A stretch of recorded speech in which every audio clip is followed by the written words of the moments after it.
할렐루야. 네. 9월 넷째 주일을 맞이했습니다. 우리가 성경을 보게 되면 안식일은 하나님이 복 주시려고 아주 작정하신 날로 그렇게 말씀하고 있습니다. 그런 의미에서 여러분이 주일이라고 하는 이 시간에 영적인 또 안식을 우리가 또 취하면서 하나님을 예배하는 이 은혜는 하나님이 작정하시고 우리에게 부어주시는 은혜를 경험하는 시간이 되는 줄로 믿습니다. 우리가 젊은 날은 남자들이 훨씬 목소리도 크고 또 힘이 세서 여자들이 꼼짝 못하는 경우들이 있죠. 그러나 나이 들어가면서 신체의 변화도 오게 되고 호르몬의 변화도 오게 되고 건강의 변화도 오게 되고 가정 주권의 변화도 이렇게 오게 되면서 점점 더 이렇게 설 자리가 이제 남자들이 좁아지고 여자들의 목소리가 힘이 더 커지는 그런 이제 모습들을 인생의 여정 속에 우리가 보게 됩니다. 그래서 특히 이제 사람이 나이 60이 넘으면 여자가 필요로 하는 5가지와 남자가 절대적으로 필요로 하는 5가지가 서로 다르다고 이야기합니다. 그래서 여자에게 60이 넘으면 필요한 5가지가 뭔가 하면 돈, 딸, 친구, 반려동물, 찜질방, 이 5가지만 있으면 다른 거 다 필요 없다고 이야기를 합니다. 그런데 남자들이 필요로 하는 5가지는 또 다른데 아내, 집사람, 마누라, 옆편네, 애들 엄마. 남자들에게 있어서는 오직 한 사람밖에 필요가 없고 여자들은 오히려 그 사람은 필요 없고 돈, 딸, 친구, 반려동물, 찜질방 이것만 있으면 된다고 하니까 참 얼마나 기가 막힌 인생인가 하는 생각이 드는데 그 나이대에 이르신 분들 조심하시기를 바랍니다. 저는 아직 한 10년 남았으니까 자, 이런 유머를 생각해 보면서 신앙생활하는 우리들은 무엇이 가장 중요하고 필요할까 하는 생각을 해봅니다. 오늘을 살아가는 우리에게 있어서 또 역시 내일을 살아가는 날들도 마찬가지일 텐데 신앙생활에 필요한 여러가지 많이 있겠죠. 그래서 저는 오늘 믿음과 순종이라고 하는 이 2가지가 바로 우리 신앙을 대변하는 키워드가 아니겠는가 하는 생각을 해봅니다. 믿음의 다른 말은요 순종이고 순종의 다른 이름은 역시 믿음입니다. 그래서 이 믿음과 순종은 서로 얼굴이 다른 이란성 쌍둥이와 같아요. 그러니까 믿음이 있는 곳에는 뭐가 있어요? 순종이 있게 돼 있어요. 믿음이 있는데 순종이 없다? 이거는 믿음을 의심할 수밖에 없는 겁니다. 자, 순종이 있다라고 하는 것은 곧 믿음이 있다라고 하는 것을 반증하는 거예요. 그러니까 믿음과 순종은 분리될 수 없는, 믿음과 순종은 함께 가는 거예요. 믿음이 있는 곳에는 순종이 있고 순종이 있는 삶은 역시 믿음이 있다라고 하는 것을 드러내는 것이죠. 그런 면에서 저는 오늘 여러분과 함께 믿음과 순종에 대한 이 상관관계를 좀 생각을 해보면서 오늘 본문 말씀 속에서 과연 나는 믿음 생활을 하고 있는데 과연 순종의 삶이 동시에 잘 이루어지고 있는가라고 하는 것을 우리가 돌아봤으면 좋겠습니다. 자, 여러분이 한번 자신의 신앙생활을 한번 돌아보시죠. 내가 믿음은 있는데 순종도 있는지. 믿음이 있다면 순종이 함께 있어야 되는데 과연 우리가 믿음은 있다고 하면서 순종하지 않는다고 한다면 이것은 곧 역으로 믿음이 없다는 것과 같은 겁니다. 우리가 믿음을 말하면 순종도 같이 말할 수 있어야 돼요. 내가 믿음을 고백한다는 것은 순종도 동시에 고백되어지는 거예요. 내가 믿음대로 산다라고 하는 것은 순종하는 삶을 살아가는 것과 같은 것입니다. 그런 의미에서 믿음과 순종은 결코 분리될 수 없는 동일한 의미다라고 하는 사실을 여러분 깨달으시기를 바랍니다. 오늘 본문의 말씀은 역시 이스라엘의 초대 왕인 사울 왕에 대한 이야기를 우리에게 소개하고 있습니다. 자, 이스라엘 백성들이 하나님께 왕을 요구했죠. 그래서 하나님이 이스라엘 백성들 가운데 한 사람을 선택해서 이스라엘의 왕으로 삼으셨습니다. 그 사람은 바로 사울입니다. 그래서 사울이 처음 왕이 될 때의 모습은 참 우리와 다를 바 없는 성정을 가졌고 연약함을 가졌고 작아 보였고 별 볼 일 없는 인생에 불과했습니다. 그런데 왕의 자리에 서다 보니까 눈앞에 베이는 게 없는 거죠. 눈앞에 하나님이 보여야 되는데 하나님이 보이지 않으니까 사람도 안 보이는 거예요. 자기보다 더 높은 사람이 있을 수가 없으니까 모든 사람들을 다 하대할 수밖에 없고 눈 아래의 사람들을 바라보면서 이 잘못된 권력욕과 탐욕의 사로잡힘으로 인해서 그를 세우신 하나님 앞에 결국은 버림받게 되는 그런 내용을 우리가 성경에서 보게 되는 것입니다. 자, 오늘 우리가 17절부터 말씀을 읽었는데요. 17절의 말씀을 우리가 좀 보면요. 사무엘이 이르되 왕이 스스로 작게 여길 그때에 이스라엘 지파의 머리가 되지 아니하셨나이까. 여호와께서 왕에게 기름을 부어 이스라엘 왕을 삼으시고. 그러니까 사울이 왕이 됐다라고 하는 이것은 그가 똑똑하고 유능하고 잘나고 크기 때문에 한 것이 아니라 정말 그가 가장 이렇게 스스로를 미천하게 여기고 부족하다 여기고 작게 여길 그때에 하나님께서 그를 들어 이스라엘 왕으로 삼았다라고 하는 것을 우리에게 말해 주는 것입니다. 자, 여기서 우리가 주목해야 될 것은 뭔가 하면 왕이 스스로 작게 여길 그때에 라고 하는 이 표현입니다. 이것은 사울이 처음 왕이 되었을 때는 겸손했다라고 하는 그런 메시지를 상기시키는 거예요. 예. 그러니까 우리도 이렇게 교만하지 않을 때는 자신의 그 주제 파악을 잘해요. 나는 이런 집안 배경에서 태어났고 나는 이런 환경에서 어렵게 또 살았고 별로 배우지도 못했고 가진 것도 없고 능력이 없고 그러면서 한없이 우리는 겸손하면서 참 주어지는 모든 일에 감사하고 하나님이 주시는 모든 것에 우리가 감격하는 그런 모습들이 우리에게 분명히 있었죠. 그런데 이런 스스로를 작게 여기는 이 마음이 사라지고 변질되게 되면 그때부터 사람이 잘못되는 거예요. 예.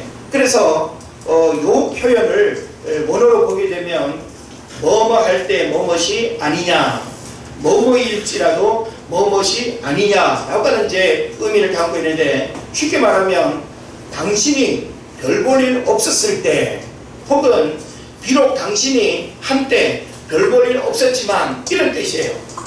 그러니까 우리 인간 스스로가 하나님 앞에 별 볼 일 없을 때 오히려 하나님이 우리를 찾아오시고 우리를 세우셔서 하나님의 도구로 우리를 사용하신다라고 하는 것 여러분 깨달으시길 바랍니다. 자, 그런 면에서 9장 21절을 우리가 좀 살펴볼 필요가 있습니다. 사무엘상 9장 21절 말씀인데요. 자, 사무엘상 9장 21절은 이 사울이 왕이 되어지는 과정에서 자신이 왕이 된다라고 하는 이 사실이 얼마나 놀라운 일이겠어요. 뭐 어려서부터 나는 이스라엘 왕이 될 거야, 장래 희망을 그렇게 품고 살지 않았는데 어느 날 바로 이 선지자를 통해서 사울이 왕이 되는 이런 이제 상황이 주어지니까 얼마나 놀랐겠습니까? 그래서 그 상황을 그가 받아들일 때 21절에 사울이 대답하여 이르되 나는 이스라엘 지파의 가장 작은 지파 베냐민 사람이 아니니이다. 또 나의 가족은 베냐민 지파 모든 가족 중에 가장 미약하지 아니하나이까. 당신이 어찌하여 내게 이같이 말씀하시나이까 하니. 이것은 바로 지금 오늘 본문 17절에서 언급하고 있는 것처럼 왕이 스스로 작게 여길 그때를 이렇게 표현하는 구절이 되는 것입니다. 그래서 우리는 속담에도 그런 말이 있죠. 깨구리 올챙이적 시절을 잊어버리면 안 된다. 우리 인생에 가장 힘들고 어려울 때 가족이나 친척이나 누군가로부터 도움을 받아서 건강을 회복하고 다시 일어서고 그 실패로부터 다시금 행복할 수 있는 그런 삶의 은혜를 여러분이 입었다고 한다면 결코 여러분 그 은혜를 잊어버리면 안 되는 것입니다. 근데 참 사람이 묘하지요. 아플 때는 그렇게 한없이 그 연약하고 또 누군가의 도움을 절대적으로 필요로 해서 사람도 의지하고 또 부모나 가족의 은혜도 기억하고 무엇보다 하나님이 내 삶에 이런 은혜를 주셨다는 사실을 우리가 기억을 하는데 건강 회복하고 내 삶에 변화가 일어나고 어려웠던 시절이 다 지나가면 그 시절에 과연 있었느냐는 뜻이 우리 안에 아주 심각한 교만함이 찾아오는 것을 보게 되는 것입니다. 저는 오늘 이 사울 왕의 그런 삶의 궤적을 쫓아가면서 왜 이 사울 왕이 하나님 앞에 버림받게 되었는지, 왜 사무엘 선지자로 하여금 그 사형 선고와 같은 그런 말씀을 듣게 되었는지, 이것을 오늘 말씀을 통해서 우리가 쫓아가기를 원하고, 바로 이와 같은 모습이 우리에게도 있다고 한다면, 아무리 하나님의 말씀이 우리에게 들려지고 하나님이 우리를 부르시고 세웠다 할지라도 언제라도 하나님 앞에 버림받을 수 있고 가장 불행한 인생이 될 수 있다는 하는 사실을 여러분 깨달으시기를 바랍니다. 그래서 우리가 이 사울왕을 우리가 살펴보면 사울왕의 문제는 뭔가 하면 바로 스스로 작게 여길 그때에는 그가 참 왕으로서의 최상의 어떤 이미지를 잃어버리지 아니하고 인정받고 존경받고 하나님이 또 그를 귀하게 이렇게 붙드시는 그런 은혜들이 있었는데, 바로 이와 같은 마음들이 변질되어질 때 우리 스스로를 하나님 앞에서 작게 여기는 그 마음, 나 스스로를 하나님 앞에서 비천하게 여기는, 미련하게 생각하는 그 마음을 우리가 잃어버리게 될 때 바로 우리 안에 심각한 교만이 찾아온다는 하는 사실을 여러분 깨달으시길 바랍니다. 그리고 18절로 넘어가서 보게 되면 또 왕을 길로 보내시며 라는 말씀이 있습니다. 그죠? 또 여호와께서 왕을 길로 보내시며 이르시기를 가서 죄인 아말렉 사람을 진멸하되 다 없어지기까지 치라, 이렇게 성경이 기록하고 있습니다. 자, 여기서 먼저 우리가 또 왕을 길로 보내시며라고 하는 이 말씀을 주목해 볼 필요가 있습니다. 여기서 길로 보내셨다라고 하는 말은 뭘까요? 이것은 NIV 성경을 보게 되면 이 길로를 사명으로 번역을 해놨습니다. 자, 우리가 어떤 길로 간다라고 하는 것은 그냥 길이기 때문에 어떤 목적지를 향해 해서 가는 차원이 아니라 하나님 우리를 어느 길로 안내하신다, 어느 길로 우리를 보내신다라고 하는 것은 사명자의 삶을 우리에게 부여하신다라고 하는 그런 의미가 있는 거예요. 그러니까 다시 말하면 이 아말렉 사람을 진멸해야 되는 이것은 단순한 전쟁이 아니라 하나님의 사명을 감당하는 일이라는 거예요. 하나님의 사명은 우리가 반드시 지키고 행해야 될 일이지, 사명을 사람의 어떤 생각으로 해석하거나 그것을 왜곡하면 안 되는 것이죠. 그래서 여호와께서 아말렉을 진멸시키기 위해서 사울을 출정시킨 것입니다. 그래서 여기서 길이라고 하는 것은 사울이 평생 동안 걸어가야 할 길이며 여호와가 주신 명령을 수행할 책임이 있는 사명의 기름을 상징하는 것이죠. 여러분은 왕으로 부름받거나 혹은 교회 안에 여러 직분을 우리가 부여받거나 하나님 우리가 이 땅을 살아갈 때 그리스도인으로서 살아가야 하는 그런 어떤 삶의 직분들이 있죠. 그걸 여러분 사명으로 생각하시나요? 사명은 이 멍에와 같이 무겁다고 벗어버리고 내팽개칠 수 있는 게 아니에요. 사명이라고 하는 것은 그 일을 하다가 죽으라고 주시는 것이 사명이에요. 목회자의 사명은 뭘까요? 목사의 직을 죽는 시간까지 감당하는 게 사명이에요.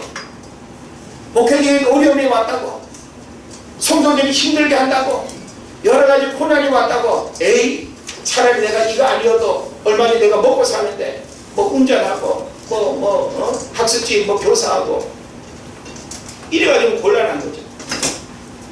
하나님 우리를 다양한 삶의 자리로 부르셨습니다.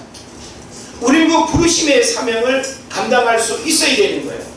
근데 우리가 사울 왕이 그 사명으로 출정해서 전쟁을 치렀다고 한다면 어떻게 해야 되는가라고 하는 것을 이미 내용을 알고 있죠. 성경은 우리로 하여금 아말렉 족속을 직면하되 심지어는 어린아이 짐승까지 다 죽이라고 그렇게 성경이 말하고 있습니다. 근데 이제 이어지는 내용을 우리가 보면 알겠습니다만은 바로 그런 어떤 사명을 왜곡시키고 사명 앞에 온전히 순종하지 아니하고 사람의 생각으로 하나님의 사명을 왜곡시키는 이것은 심각한 영적인 범죄가 된다라고 하는 사실을 우리가 알게 되는 것입니다. 자, 성경에서 아말렉은요 죄인들로 규정합니다. 죄인들. 예. 그러니까 아말렉을 그냥 평범한 다른 이방 족속의 하나로 이해하면 안 되고 성경에서 이 아말렉은 죄인들로 딱 이렇게 규정을 해버렸어요. 그래서 오늘 여기 18절에도 보게 되면 그렇게 말씀하고 있지 않습니까? 예, 18절에서 죄인 아말렉 사람을 진멸하되 그랬거든요. 예, 죄인이라고 그랬어요. 하나님 앞에서 죄인은 용서가 될까요? 안 될까요? 안 돼요. 하나님 앞에서 죄인이라고 하는 것은요 하나님과의 흥정이나 타협이 있을 수 없어요. 죄인이 아니라고 한다면 회개할 수 있는 기회라든지 용서의 은혜를 받을 수 있지만 이미 죄인이라고 하는 사실은 더 이상의 기회가 주어지지 않는 이 상태를 말하는 거예요. 그러니까 하나님 입장에서 아말렉은 죄인으로 규정이 됐기 때문에 그 죄인은 하나님의 심판을 받아야 되는 거예요. 그 심판의 도구로 누굴 지금 하나님이 사용하시는 거예요? 사울 왕을 사용하는 거죠. 그러면 사울 왕은 자의적인 해석으로 그 상황을 이렇게 진행하는 것이 아니라 하나님이 구체적으로 일러주신 대로 하면 되는 거예요. 그래서 이 아말렉은 죄인들로 규정하는데 그 근거가 뭔가 하면 출애굽기 17장 8절로 13절을 보게 되면 이스라엘 백성들이 이 출애굽 여정 속에서 광야 40년을 지나올 때 이스라엘 백성들을 아주 괴롭히고 뒤에서 쳐지고 또 이렇게 자기들한테 필요한 것들 한마디로 말하면 이 아말렉 족속들은 도적대예요. 도적대 아시죠? 예? 어느 순간 그냥 갑자기 그냥 나타나가지고 예쁜 여자들만 그냥 다 잡아가고 예? 자기들이 필요로 하는 거 그 이스라엘 무리 속에 들어와가지고 다 강탈해가고 이게 바로 도적대예요. 예? 그러니까 아말렉 족속은 바로 광야 40년 여정 속에서 이렇게 이스라엘 백성들을 괴롭히고 이스라엘 공동체에 여러가지 아주 악행을 저지른 거예요. 그래서 이것은 하나님 관점에서 보면 출애굽한 이스라엘 백성들을 비겁한 방법으로 대적함으로써 하나님의 구속사역을 방해하는 죄를 범했다는 거예요. 뭔 말인지 아시죠? 여러분 신앙생활에서 제일 무서운 게 뭔지 아십니까? 하나님의 구속사역을 방해하는 거예요. 하나님은 모든 열방과 족속이 구원받기를 원하시죠. 예? 우리 교회 안에도 낙심자와 피신자들이 많이 있는데 그들이 우리를 통해서 구원받기를 원하셔요. 근데 내가 누군가를 구원하는 일에 있어서 자꾸 방해가 돼.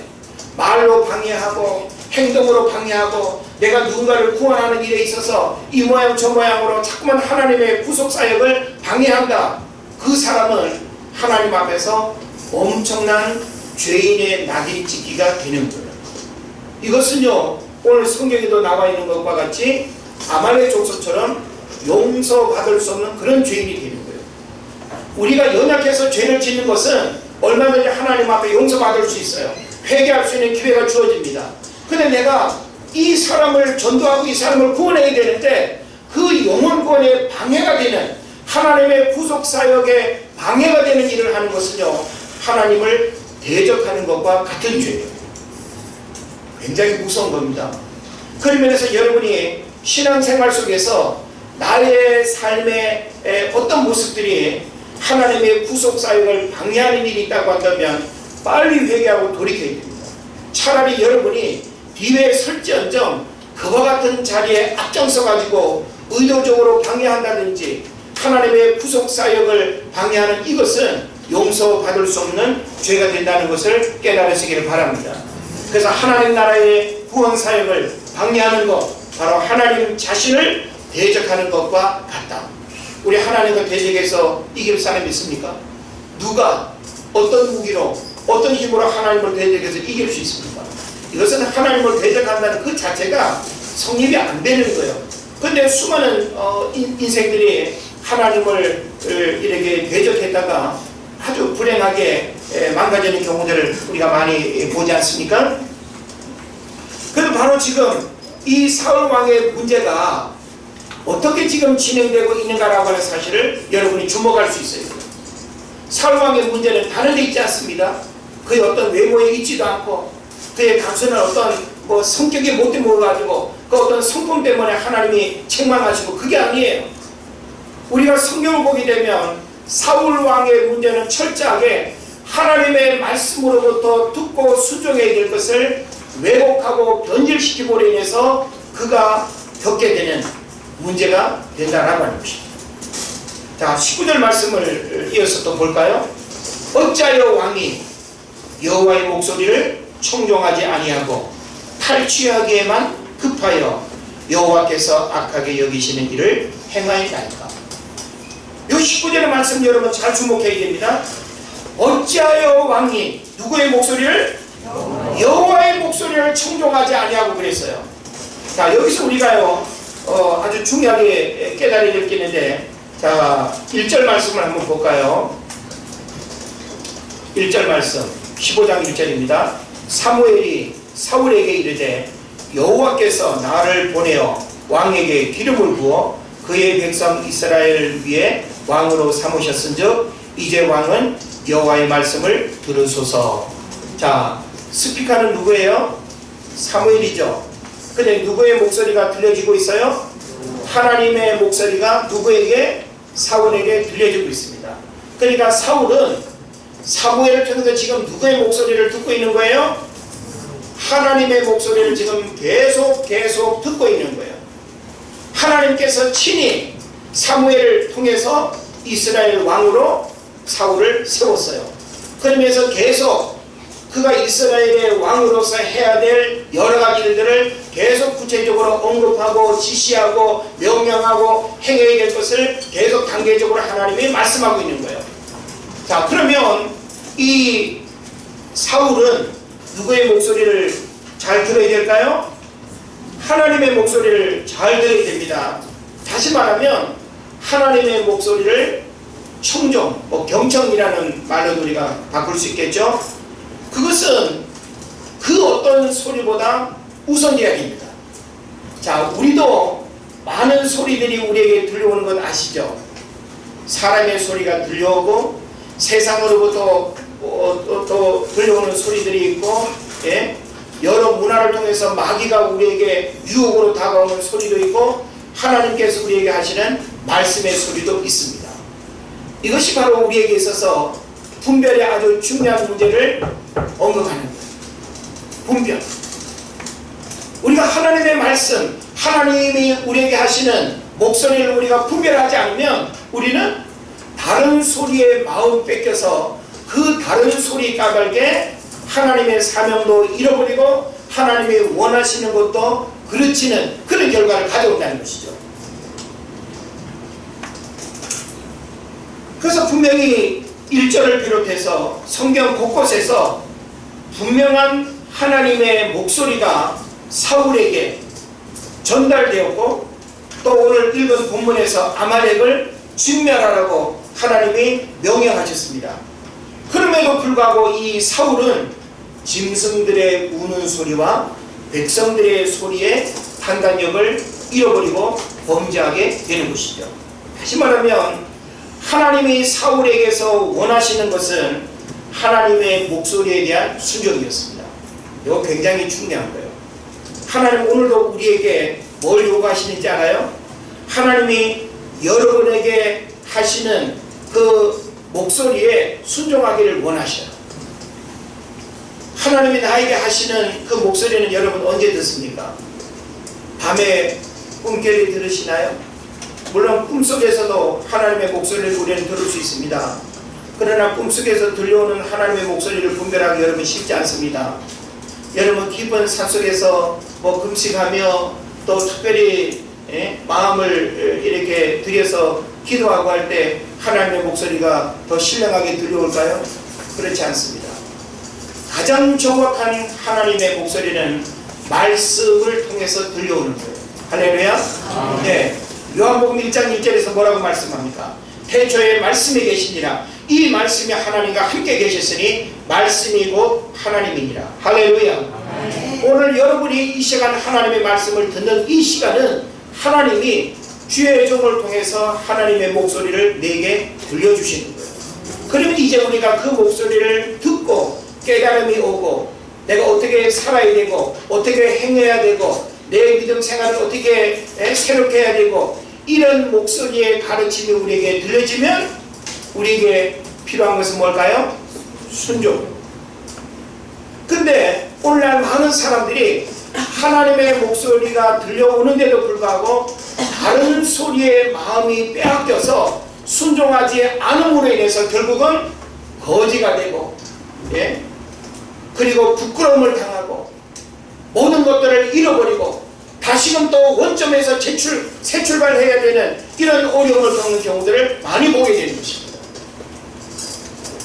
우리가 왜 하나님 앞에 순종해야 됩니까? 우리가 순종하지 않아서 얻은 게 뭐 있습니까? 여러분이 한번 생각해 보세요. 내가 믿음 생활 속에서 하나님 말씀에 순종하지 않고 내 생각, 내 방법대로 했더니 잘 되어진 일이 뭐가 있습니까? 순종하기 쉽지만 참 어렵죠. 근데 신앙생활은 순종하지 않으면 그거는 신앙생활이 아니에요. 순종이 없는 믿음생활 있을 수가 없어요. 제가 처음에 말씀드렸죠. 믿음과 순종은 서로 얼굴이 다른 이란성 쌍둥이와 같다 그랬어요. 믿음이 있다는 것은 순종의 삶을 살아가는 거예요. 순종한다는 것은 그 사람이 믿음이 있다는 것을 보여주는 거예요. 우리가 믿음을 말하면서 순종하지 않는다라고 하는 것은 그 믿음을 의심할 수밖에 없는 거예요. 그런 면에서 우리는 내가 하나님 앞에 믿음이 있다라고 하는 것은 겉으로 드러나는 순종이 드러나지 않으면 그 사람이 말하는 믿음의 진리를 우리가 믿을 수가 없다라고 하는 것이죠. 그래서 사무엘은 범죄한 사울에게 하나님의 말씀을 어기고 제사를 드리는 행위보다 목소리 순종하는 것을 하나님이 더 기뻐하신다라고 이렇게 말씀하고 있는 거예요. 예? 자, 여러분이 하나님의 목소리에는 순종하지 않으면서 오늘 주일이네, 교회 갈까? 뭐 졸든지 자든지 뭐 듣든지 안 듣든지 그냥 교회만 갔다 오는 그 행위로 여러분 스스로가 위안 삼고 그걸로 신앙생활 다 했다고 생각하면 착각입니다. 하나님은 여기 번제로 언급되고 있는 신앙의 행위 때문에 하나님은 감동받는 게 아니에요. 하나님의 목소리를 얼마나 우리 삶 속에서 듣고 지키고 순종하느냐가 진정한 순종의 모습이지, 순종 없는 어떤 행위만 있는 이것은 하나님 앞에 인정받을 수가 없다는 하는 것입니다. 그러다 보니까 순종해야 할 이 사울왕이 순종하지 않게 되니까 그 마음에 뭐가 일어났어요? 탐욕이 일어난 거예요. 탐욕. 예? 욕심이 잉태한 즉 죄를 낳고 죄가 장성한 즉 사망을 낳느니라. 지금 사울에게 그대로 적용되고 있는 거예요. 자, 뭐라고 19절에서 말씀합니까? 탈취하기에만 급하여 라고 표현하고 있습니다. 여러분 탈취가 뭔지 알죠? 예? 요걸요 원어적으로 제가 설명드리면 여러분이 좀 쉽게 이해할 텐데, 탈취하기에만 급하여 뭐 행하였나이까 라고 하는 요 부분을 잘 들어보십시오. 그리고 당신이 그 전리품으로 탐욕스럽게 돌진하였다, 이런 표현이에요. 돌진했다는 거예요, 여러분. 예? 맹수처럼 탐욕스럽게 돌진하다, 이런 의미입니다. 또 전리품에게로 날아갔다 라고 하는 의미로 또 해석합니다. 그러니까 전쟁에서 이제 하나님의 그 능력으로 승리했잖아요. 전리품이 막 그냥 널브러져 있겠죠. 그 전리품을 어떻게 해야 돼요? 전리품을 취하는 거 전쟁에서 얼마든지 있을 수 있습니다. 그런데 그것은 하나님의 명령의 원리대로 지키고 행해야 되는 일이었어요. 근데 우리가 성경 보게 되면 아말렉 왕 아각을 사로잡죠. 이게 뭘까? 아니, 왕을 죽임으로 인해서 사실은 모든 상황이 그냥 종료가 되는 건데, 그 아말렉을 대표하는 그 중심 인물 아말렉 왕 아각을 살려두고 나머지는 다 죽이고 짐승들 전리품으로 또 취하고, 이거는 하나님의 명령에 너무나 이렇게 어긋나는 일이었습니다. 그래서 14장 32절에서 굶주린 이스라엘 백성들이 탈취물을 향해 달려가는 것을 묘사할 때에도 바로 이렇게 돌진하였다, 이런 이제 단어가 동일하게 사용이 되는데요. 오늘 본문 가운데도 사용된 이 히브리어 어트라고 하는 이 동사는 사울이 여호와께 제사 드리기 위해서 아말렉의 가축에 좋은 것들을 남긴 것이 아니라 자신의 탐욕을 채우기 위해서 남긴 것임을 드러내고 있는 것입니다. 그러니까 결국은 이 사울의 문제는 하나님을 위해서라고 하는 그 호를 좋은 구실이 바로 자기의 그 탐욕을 감추고 있다라고 하는 그런 이제 의미가 되는 것입니다. 그래서 아말렉 왕 아각을 끌어왔고라고 했습니다. 끌어왔고, 이것은 아각 왕 생포에 대한 공로는 자신에게 돌리고 여호와의 진멸 명령을 어기고 짐승을 남긴 책임은 백성들에게 돌리려고 하는 것은 사울 왕의 이기심과 왕의 자격 박탈 조건이 되는 그런 또 문제가 되기도 하는 것입니다. 그래서 여기서 끌어왔다라고 하는 것, 이건 바로 지금 그가 의도적으로 끌어옴으로 인해서 그 끌어왔다라고 하는 그것이, 왕을 끌어온 것은 자기 자랑을 위해서, 그리고 이스라엘 백성들이 짐승들을 끌어왔다라고 하는 것은 그 어떤 책임을 전가하는 행위로서 설명되고 있다라고 하는 것입니다. 그래서 22절을 우리가 이제 보게 되면요, 사무엘이 이르되 여호와께서 번제와 다른 제사를 그의 목소리를 청종하는 것을 좋아하신 같이 좋아하시겠나이까? 순종의 제사보다 낫고 듣는 것이 순양의 기름보다 나으니. 참 우리 많이 들어 잘 아는 말씀이죠.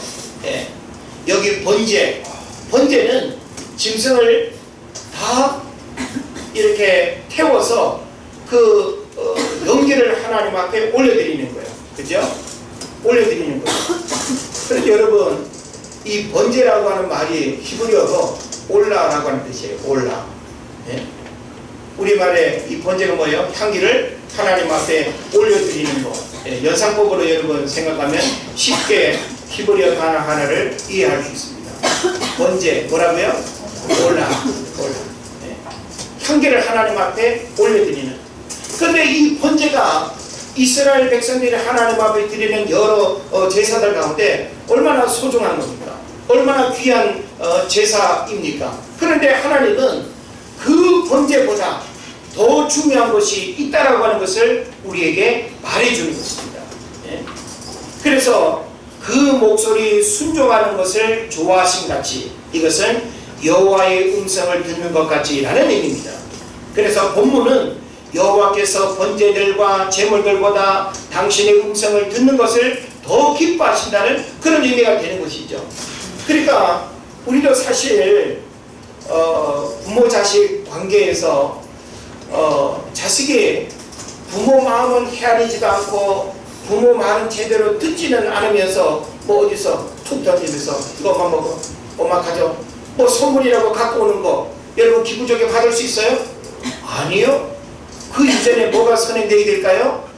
부모 마음을 헤아리는, 부모 마음을 이렇게 생각하는, 그게 자식에게 없이 그냥 뭐 부모 생각한답시고 뭐 선물이라고 툭툭 던지는 거 결코 기분 좋게 받을 수가 없습니다. 하나님도 마찬가지예요. 그 어떤 순양의 기름보다 그 어떤 번제나 다른 제사보다 하나님이 기뻐하는 게 뭐라고요? 하나님의 목소리를 청종하고 순종하는 거예요. 그러니까 순종은 먼저 뭐가 선행되어야 될까요?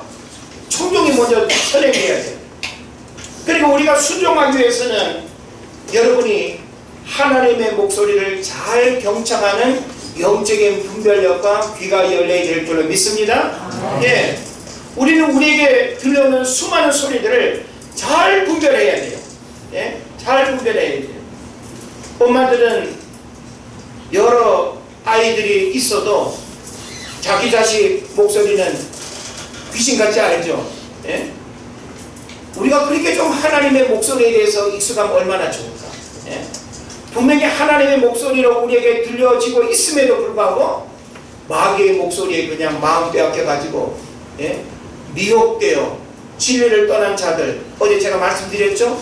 예? 진리를 떠나는 것은요 그냥 어떤 상황이 바뀌었기 때문에 떠나는 게 아니에요. 미혹의 영에 사로잡히게 되면 누구라도 진리를 떠나게 되는 거예요. 왜 우리에게 신앙이 낙심이 옵니까?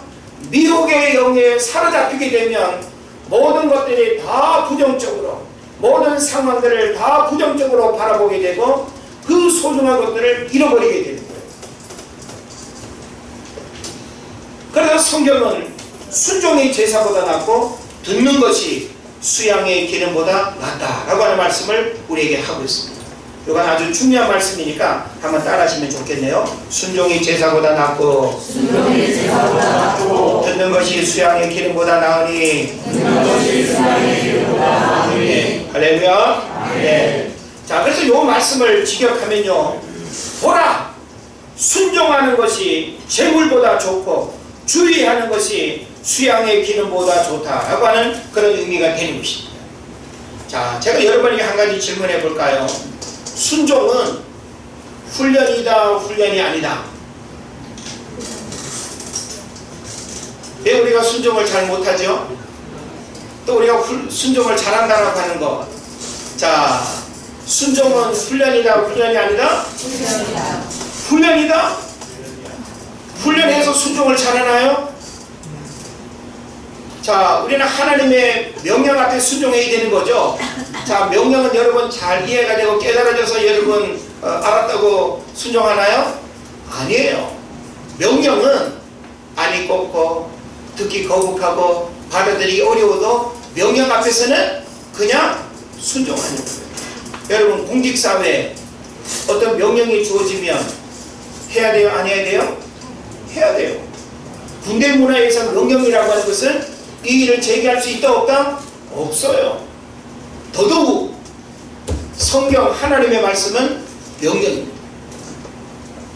하나님의 말씀은 우리에게 명령으로 하시는 거예요. 명령으로 하시는 하나님의 말씀을 내 논리와 내 이성적 판단으로 따지고 살피고 흥정하고 타협하고 그렇게 할 수 있습니까? 순종은요 훈련이 아닙니다. 그냥 하나님의 말씀이 그러하기 때문에 듣는 거고 지키는 거예요. 오늘 많은 사람들이 왜 순종하지 않을까요? 순종을 훈련으로 생각해요. 아, 내가 아직 믿음이 부족하잖아. 내가 뭐 신앙생활 한 지 얼마 됐어? 아니요. 왜 어떤 사람은 예수 믿는 그 순간부터 아무 의심 없이 어린아이와 같은 순전한 마음으로 순종해서 왜 믿음의 복을 받을까요? 왜 우리는 그렇게 잘 알고 신앙생활 그렇게 수십 년을 해도 여전히 우리 생각의 어떤 논리에 빠져서 순종하지 않음으로 인해서 우리가 과연 어떤 삶을 살아가고 있습니까?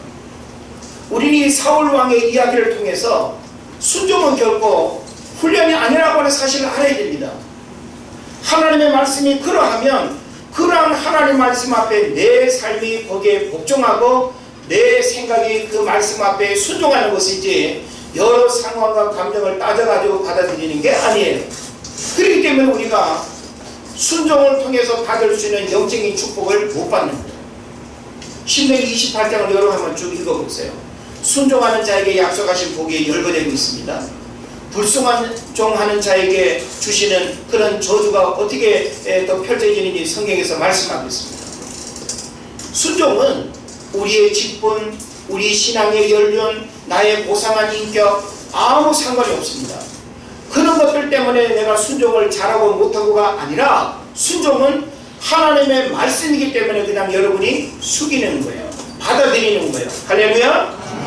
자, 우리가 성경을 더 보면요, 시편 51편 17절에서 하나님께서 구하시는 제사는 상한 심령이라 하나님이여 상하고 통회하는 마음을 주께서 멸시하지 아니하시리이다.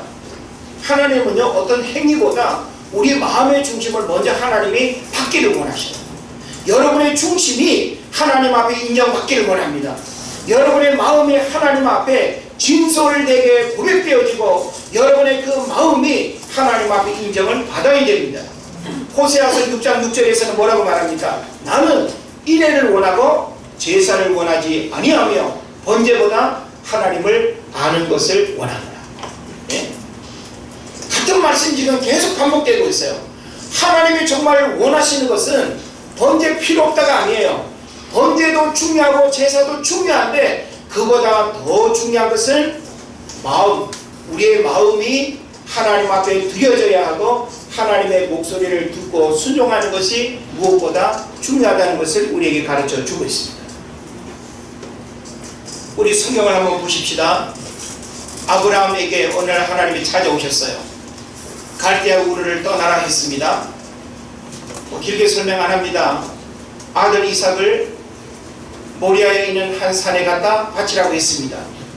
어떻게 했죠? 순종했습니다.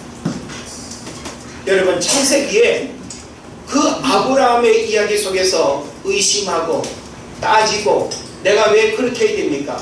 내가 왜 이 본토 친척 아비 집을 내가 왜 떠나야 됩니까? 이런 항변이 없습니다. 그냥 순종했어요. 아브라함의 순종은 바로 그를 믿음의 조상으로 하나님이 삼으신 줄로 믿습니다. 자, 모세도 출애굽 여정 속에서 순종할 때 기적의 통로가 되었습니다. 10가지 재앙. 그냥 하나님이 모세를 사용하신 거예요. 그냥 듣고 순종하고 하나님이 하라는 대로 했을 때에 기적이 일어났고 10가지 재앙으로 마지막 승리한 줄로 믿습니다. 예. 누가복음 5장 4절 보십시오. 시몬 베드로에게 깊은 곳에 가서 그물을 내려 고기를 잡으라고 할 때 고기 잡는 일에 있어서만큼은 베드로를 따라갈 사람이 없습니다. 그런데도 불구하고 예수님의 그 명령 앞에 순종했어요? 안 했어요? 아무 의심 없이 깊은 곳에 가서 그물을 내려 고기를 잡으라고 할 때 이전에 한 번도 잡아보지 못한 그물이 찢어질 정도로 고기를 잡아 올리는 그런 역사들이 일어난 줄로 믿습니다. 우리는 쉬운 일에도 순종해야 됩니다. 롯의 아내가 소돔성을 떠날 때 주의 천사를 통해서 뭐라고 말했습니까? 뒤를 돌아보지 말아라. 이거는 쉬운 순종이에요? 어려운 순종이에요? 너무 쉬운 순종이죠. 그런데 뒤를 돌아봄으로 인해서 소금 기둥이 되어버렸습니다. 명령에는 순종만 있을 뿐입니다. 아까도 말씀드린 것과 같이 공직사회에서 군대 문화에서 명령을 지키지 않는다라고 하는 것은 죽음을 의미합니다. 신앙생활에서 순종은 은혜와 축복 그리고 기적의 역사를 경험하는 통로가 되지만 불순종은 멸망과 저주, 불행과 죽음을 의미한다는 사실을 깨달으시기를 바랍니다. 이제 말씀을 마칩니다. 오늘 여러분에게 순종하지 못하고 있는 문제가 무엇입니까? 내가 하나님 앞에 순종해야 될 여러가지 신앙의 영역 속에서 왜 여러분은 순종하지 못하는 문제들로 고민하시죠? 저는 오늘 여러분이 내가 순종하지 못하고 있는 문제들이 발견되어져야 된다는 사실을 여러분에게 권합니다. 순종의 삶으로 돌이킬 때 하나님이 은혜를 베푸십니다.